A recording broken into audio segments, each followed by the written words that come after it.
Welcome to the Lessons from the Leap podcast, where we showcase visionary entrepreneurs and leaders, sharing their incredible journeys and inspiring stories. Let's dive into the show. Hello, and welcome to Lessons from the Leap. I'm your host, Ghazenfer Mansoor. On this show, I get to sit down with entrepreneurs, founders, and business leaders to talk about the bold decisions, pivotal moments, and innovative ideas that shape their journeys. This episode is brought to you by Technology Rivers. At Technology Rivers, we bring innovation through technology and AI to solve real-world industry problems. If you'd like to learn more about us, head over to technologyrivers.com and tell us more about your work. Today at Lessons of Leap, we have Tom Krieglstein, global speaker, facilitator. Tom, can you just introduce yourself? Tell us a bit about your journey and what are you working on? Yeah, well, thanks for having me. I appreciate being on. It's always good to talk about what I'm most passionate about, which is the value of the human connection. So the quick journey that got me here, the pivot moments, if you will. I was born on a farm in the middle of nowhere, Michigan. I now live just outside New York City in the concrete jungle. And the journey that brought me there was Chicagoland area. I was not a good high school student. Got rejected from almost every four-year school I applied to, ended up at a two-year institution that was closer to my home than my high school was. I stumbled into student activities and it changed my life. I was surrounded by a group of international students who thought about going at this school. They thought about it as a privilege versus a right. And I was entering into it because everyone in our community made fun of it. And it changed my life to have me surrounded by a group of people that thought about life in the higher direction. It was my first taste at this concept that you are the people you surround yourself with. They lifted me up, graduated valedictorian, and then got into a program called Super Camp, which Tony Robbins built the curriculum for. It's a youth program. I was their lead facilitator for several years, spoke all over the world. There, I met a friend who ended up becoming a business partner, and we launched our tech company called Red Rover. We're in the Techstars program here in New York City, moved from Chicago to New York, was in the incubator program for that with Bloomberg TV, doing a TV show on it, ended up leaving that company, selling out of it, and ended up relaunching Swift Kick, which is the current company I run, and it's called Swift Kick Leadership. We do leadership team development programs for teams and organizations, both at the higher ed level and the corporate level, all over the world. Have 8 national speaking titles, have 2.5 books. I haven't finished the third one. It's close. It's sitting there every day working away at it. Yeah, that's my journey to where I'm at right now. Oh, thanks for sharing that. So we'll get to your books and other things, but I'm curious. I read somewhere that you were named after a cat, which is unforgettable. What's the story there? Yeah, 2 months before I was born, my parents, they found a cat on the side of the road and they named it Tomcat. And then I was born and they thought, Tom's kind of a good name for a human too. So they named me Tom. That cat lived to be 22 human years old. And if anyone knows cats, that's absurdly old. That cat loved me, and just by default, I became a cat person because that cat was constantly by my side. I guess we shared the namesake, and so that's the connection to the cat, and it's all from the farm days. Did that influence you at all in your leadership or speaking style? The thing that influenced me not would be the cat, but it would be the farm life. I always describe country life is there's more freedom, but less opportunity. And where here in the city, there's more opportunity, but less freedom. Meaning I have a lot more rules and regulations around me compared to what we had on the farm. I am so thankful that I had that experience in the countryside living. It taught me a sense of freedom, but I do genuinely love cities and I love opportunity. And so I'm here East Coast and fully loving it. Oh, thanks for sharing that story.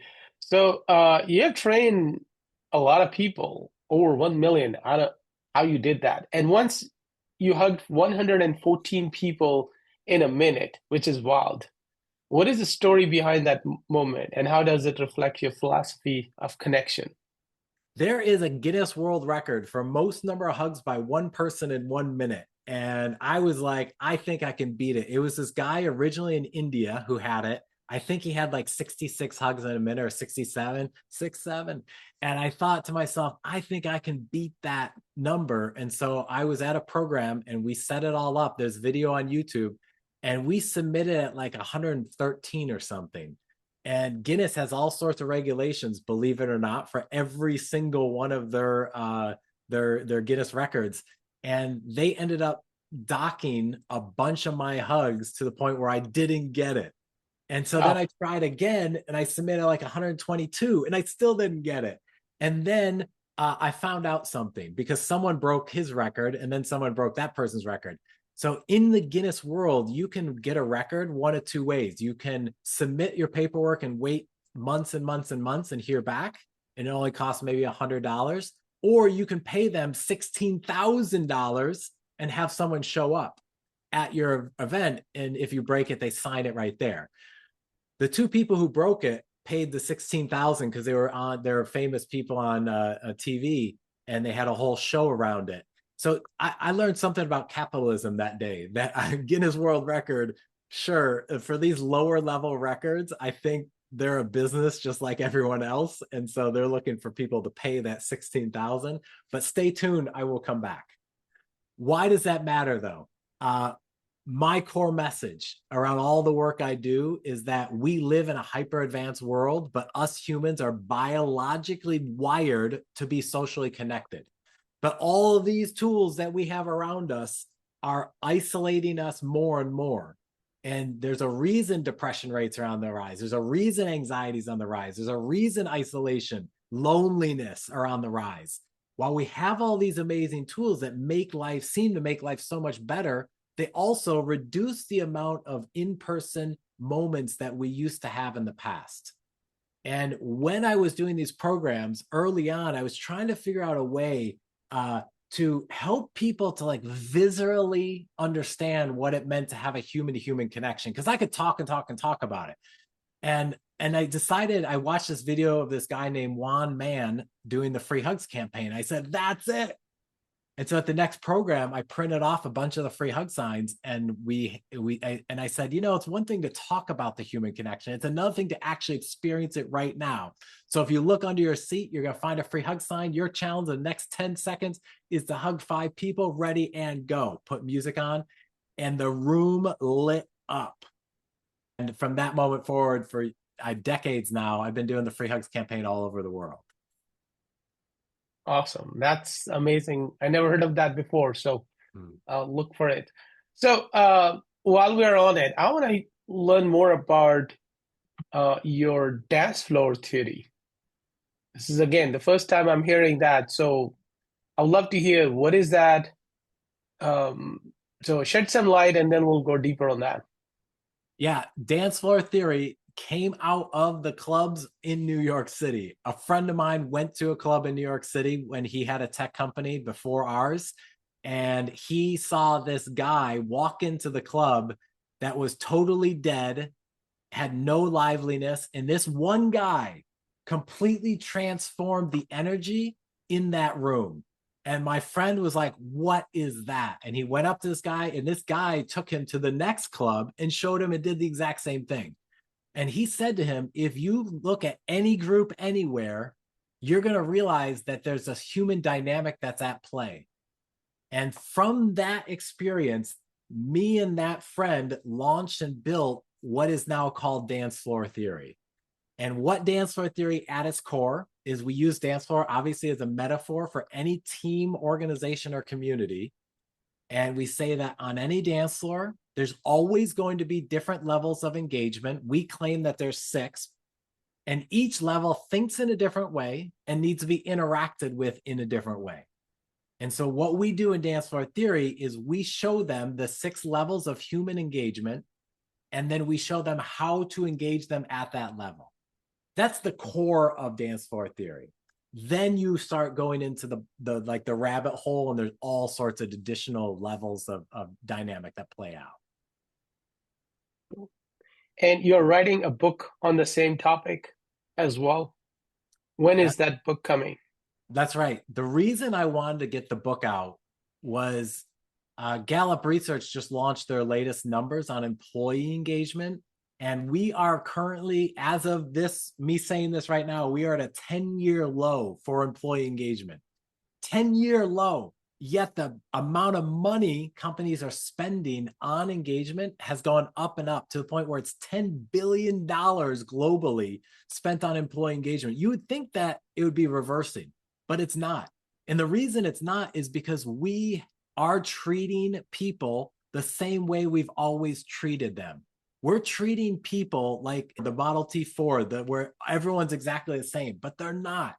And Gallup Research only gives you 3 levels of engagement: engaged, disengaged, and actively disengaged.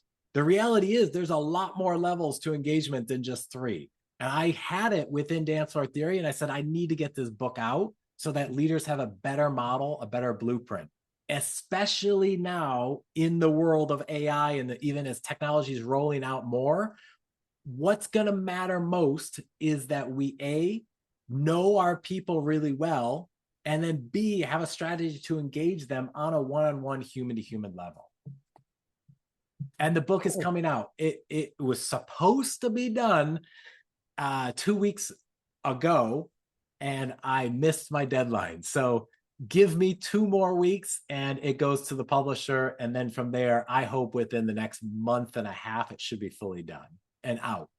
Look for the title, Dance Floor Theory. We will include it in our podcast information. So whatever information you have before we publish it. So perfect. So while we're on it, can you talk about 2 other books? This is the 3rd one. What are the 2 other books about?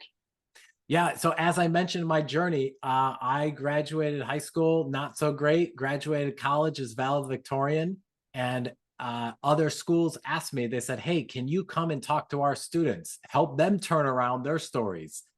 From there, I ended up launching wrote 2 books.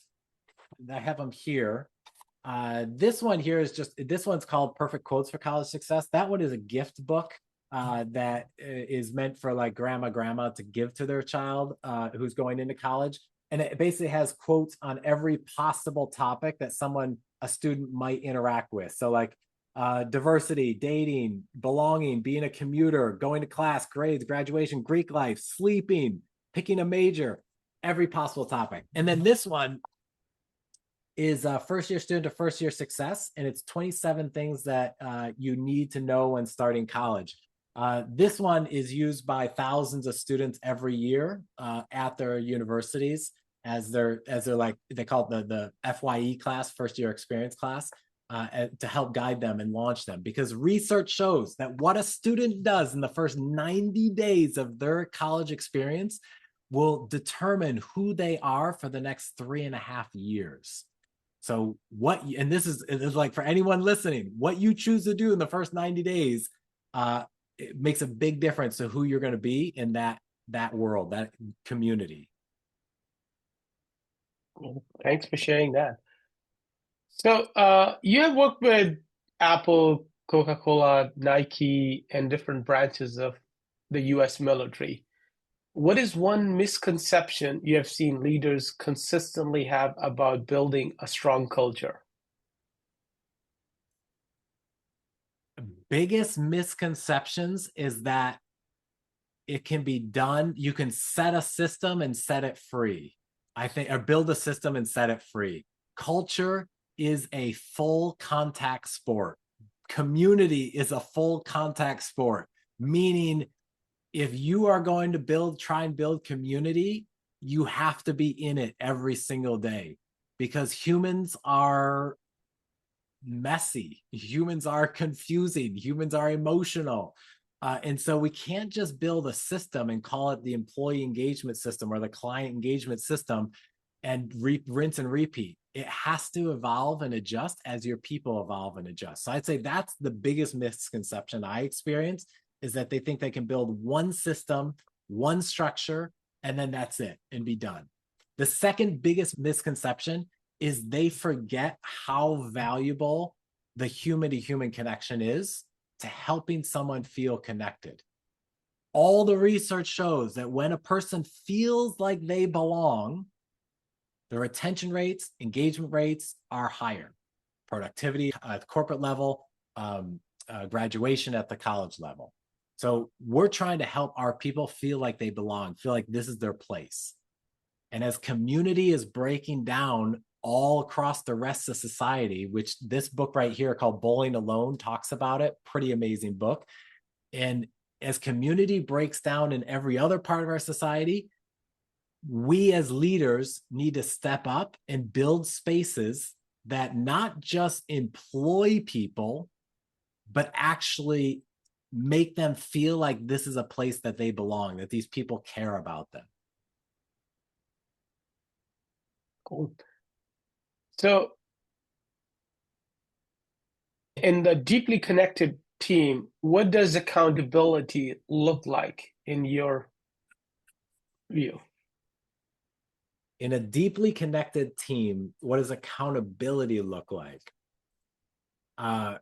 Ownership would be the first word that comes to mind on both sides. So I'm claiming I own this project before I start it. There's not two owners, but one owner. The second side of that then is if I mess up, I'm owning the mistake. I'm not going to pass the blame to someone else and say it's their fault. Alex Hermosi has a great, he calls it the management diamond. And he says that if someone on your team is not performing to the level they should be, he says that it's probably one of four things. And so he has like the diamond. One of them is maybe they're not clear on what they should be doing. And so they're not sure about the what of the project. So you as the leader and the manager have to fill them in on the what. The second part is the how. They don't know how to do it. There's no SOPs. And you just said, go figure it out. And they don't know. So they need some help on that. The third is who. Who are they reporting to? Who is this? Who's the person they're supposed to talk to about this? Who's on the project with them? They don't know. And the last one is why. Why are they doing this? Like they have no connection to this and they don't understand why it makes sense. So I often say from accountability perspective, if someone on your team isn't performing, check in on those four as a way to be able to see what's broken as to why they're not stepping up. So in your experience, so what actually causes people to disengage, even with high salaries, perks, benefits? A lot of people initially go towards those and then ended up not being happy and leaving. So what is the main cause? Yeah, so let's step up with, first off, there's a social psychologist called Frederick Hertzberg, and he was the original creator of a thing called the two-factor theory of employee engagement. And there's hygienic motivators and intrinsic motivators. Hygienic is exactly what you just said, which is the pay, everything here has to be set. The pay has to be fair, the vacation time fair, the perks equal across the board. The stress level has to be fair. This all has to be taken care of. The gender gap, the pay gap has to be fair. That all has to happen. Your manager has to be a good manager. If none of that exists, I tell managers and leaders, take care of that first, because nothing else is going to be done without that. Now, let's say we've taken care of that. Now we can move into my framework, dance floor theory. I also call it engagement-based leadership. And in dance floor theory, the 6 levels, we have to find out what level they're at. At the very bottom is where the majority of your workers are. They're clocking in, clocking out. And we call those the MEH employees. The first thing you got to do is get their attention. And that's the best way, because they're not paying attention to anything else. And so we have a strategy called the plot twist. And a plot twist just breaks up their day, causes a pattern interrupt.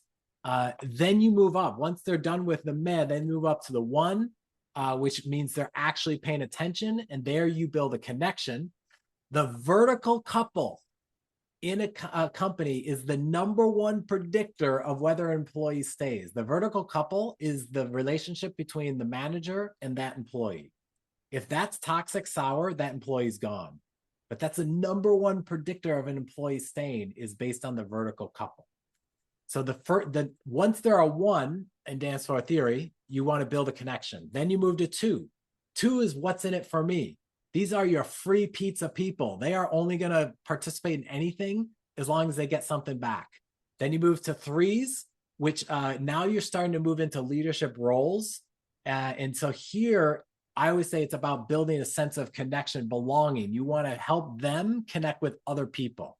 My phrase here is I say, as leaders, it's no longer about you connecting with them. It's about them connecting with each other. Fours are your leaders in waiting. They're the next in line. And then fives are your level 5 leaders. That's the ultimate. They want to run the show. Those are the 6 levels. Now, I want to add one thing before we move on is if you remember back to Gallup research, it has the three criteria: engaged, disengaged, and actively disengaged. My engagement pyramid doesn't have the actively disengaged on it because those are what are called your negative Nellies.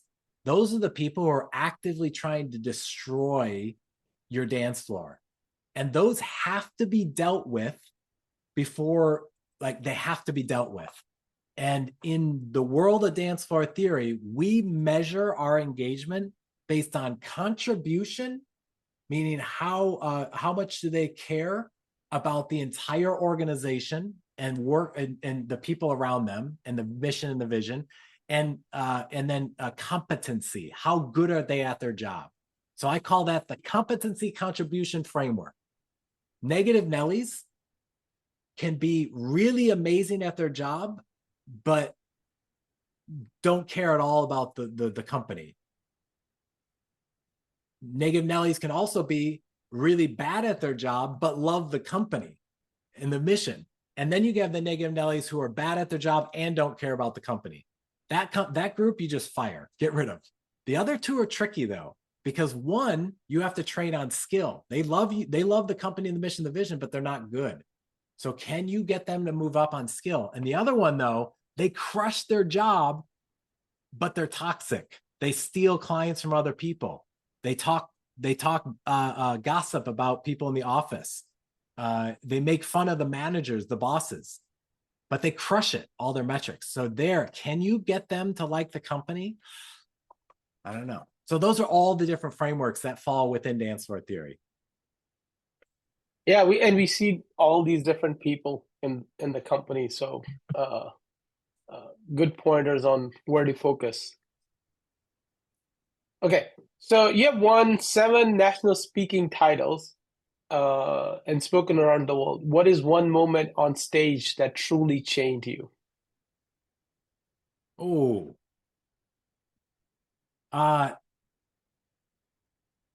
my first big speech was in front of 800 people.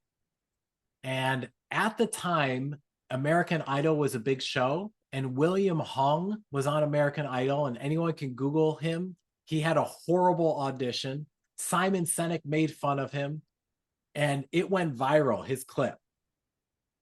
Everyone was talking about this guy, William Hung. And I was supposed to step on stage, and my job on that stage was kind of to sell myself in front of all these 800 people so that they book me to come and work with their people. And I'm on stage, and I thought, everyone's talking about William Hung, so I should impersonate William Hung on stage. And I didn't tell anyone except for the lighting guy. I said, when I get on stage, can you shut all the lights off and put a spotlight on me?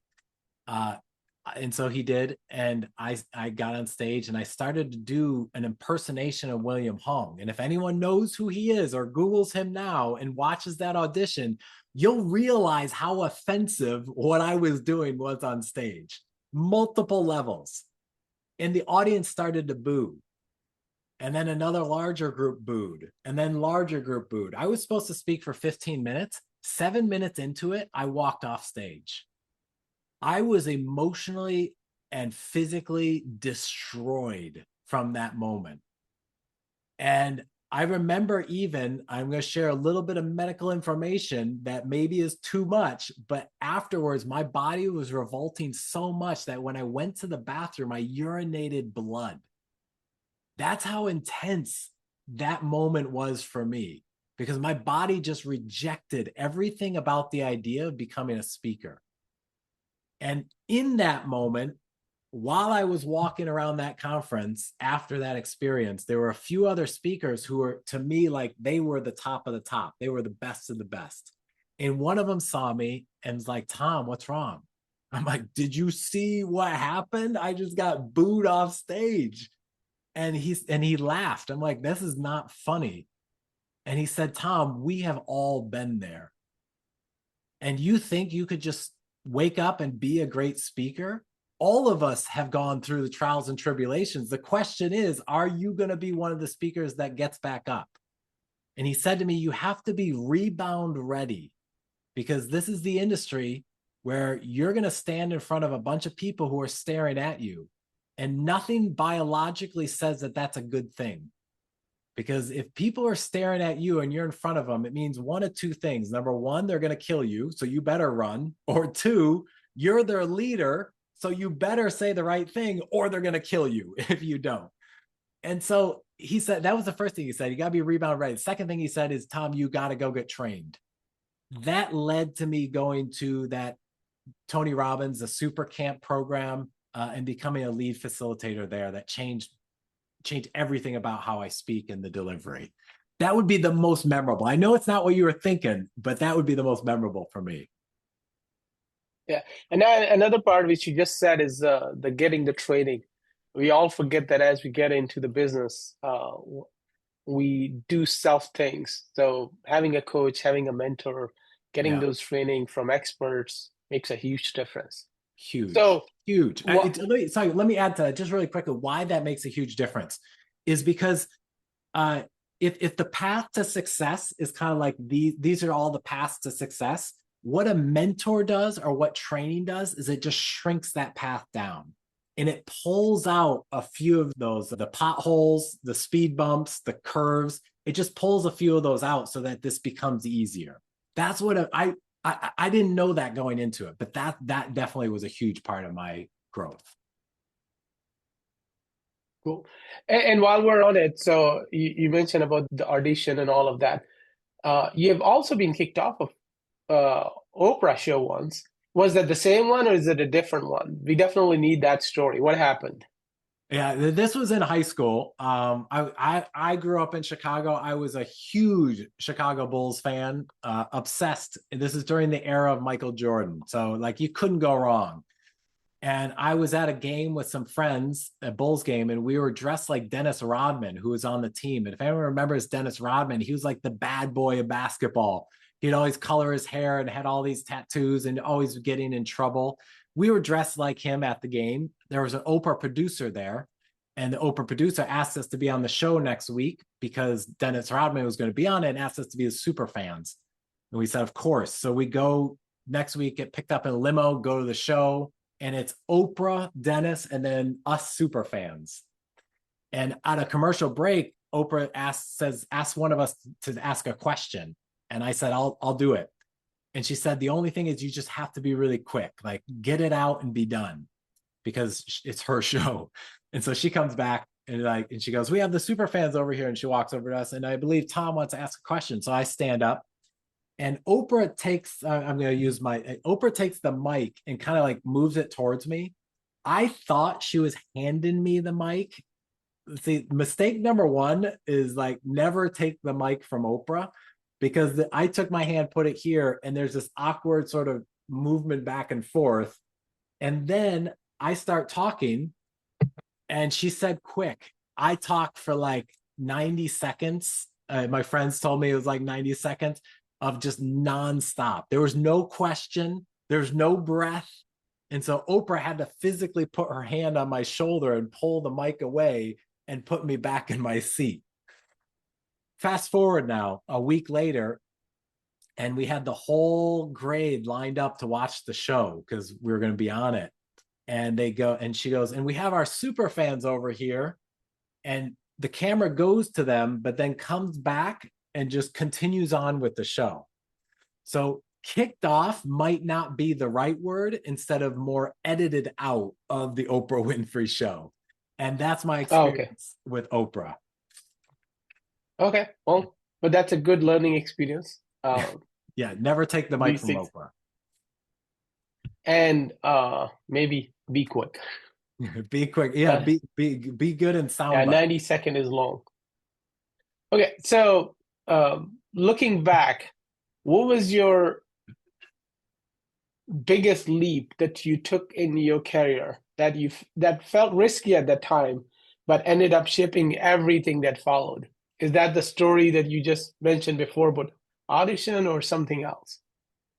No, it would not be that story, because that wouldn't, I mean, it was a big deal financially to go to that conference, because it was a pay to play type conference. So it was a big deal financially, and I was still in college at the time.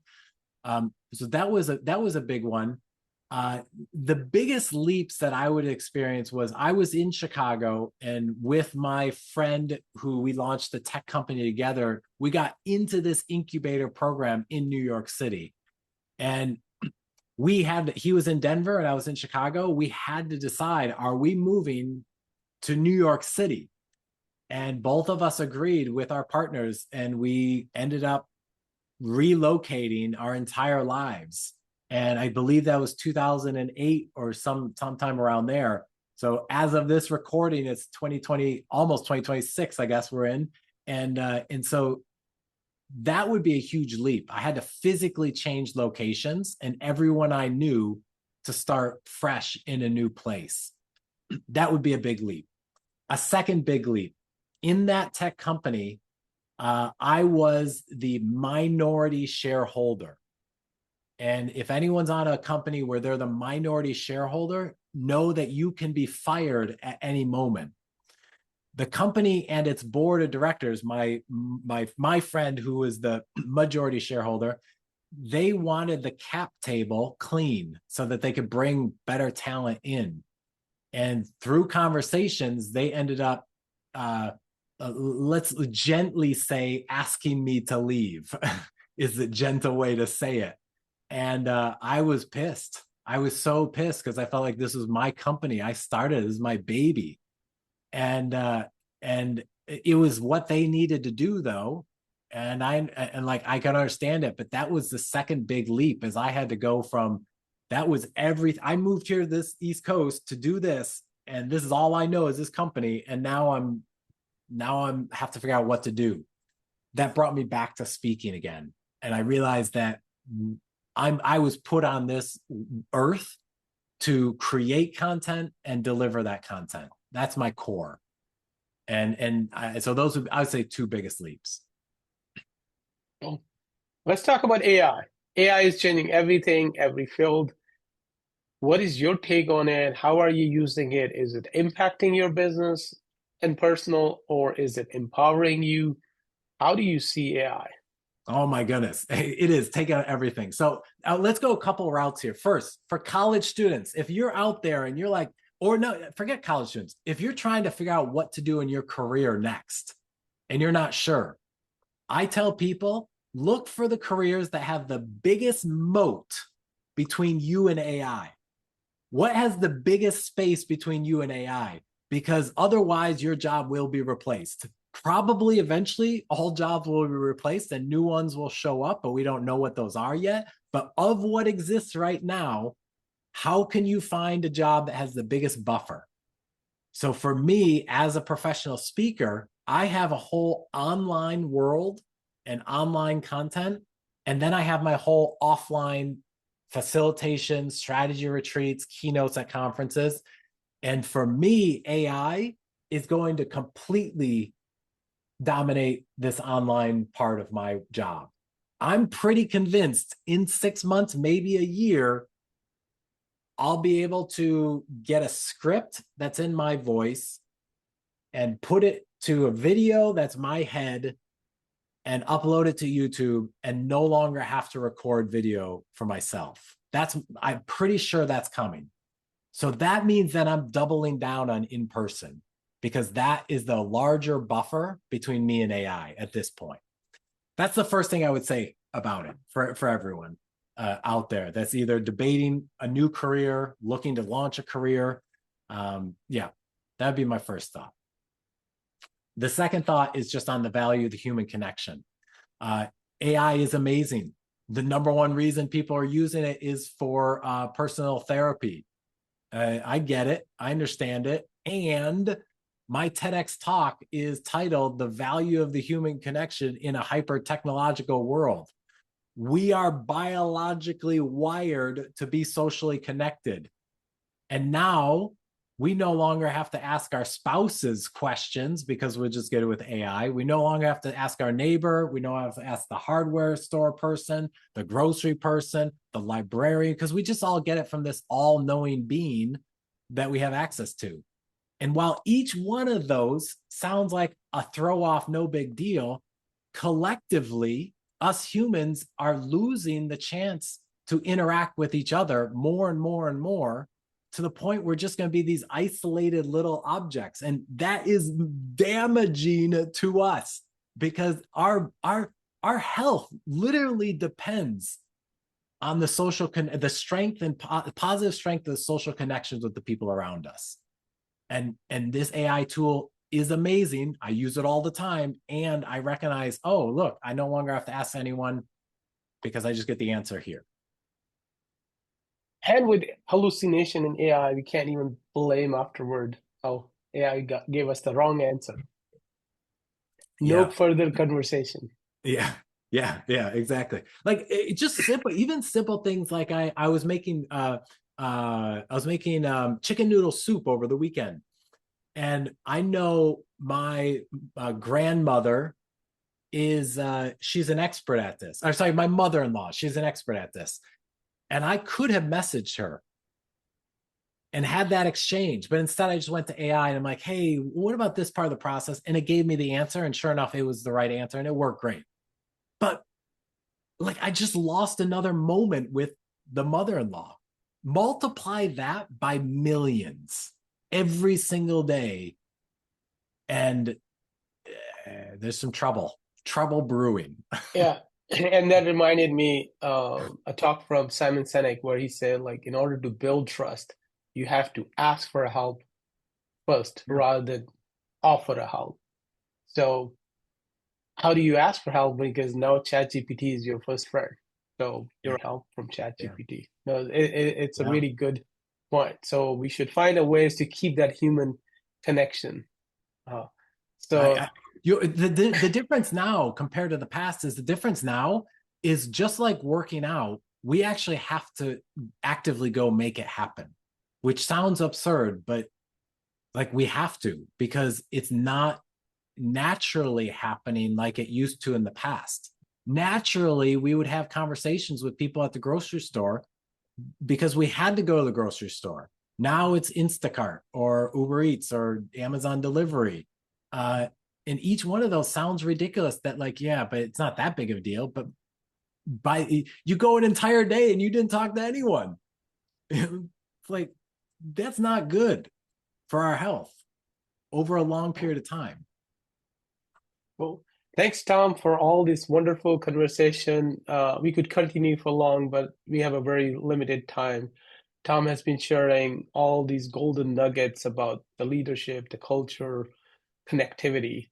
So Tom, one last word for the audience, and also let us know how people can connect with you if they want to reach out to you after listening to this talk. My last word to the audience is to make it a point over this next week to build a human-to-human moment with someone in your life. The best thing you can do to make that happen is some gratitude or appreciation to someone in your life. In person would be best. If you can't do that, call them, video them, or text them, and just send some appreciation to someone in your life and watch not only them light up because they just received compliment, but your brain will also light up because it releases chemicals, positive chemicals in our brain when we compliment other people and give them gratitude. So that would be my tip to the group. You can find me. Swift Kick Leadership is the company. If you Google Swift Kick, you're going to find an 80s rock band called Swift Kick that has a revival career. You're going to find teenagers swiftly kicking each other, and you're going to find my company. That's the best way. You can also, of course, I'm on all the socials with this, with my name. Good luck spelling Krieglstein, but if you just put in Tom Free Hugs, you'll get to me as well. But Swift Kick's probably the fastest. Swift Kick HQ. Oh, that's the easiest one. Tom Free Hugs. Tom Free Hugs into Google. You're going to find it all. Yeah. Cool. Thanks again, Tom. It was a pleasure having you on our podcast. So we will share your book link and in fact, all the 3 books information are in the podcast detail.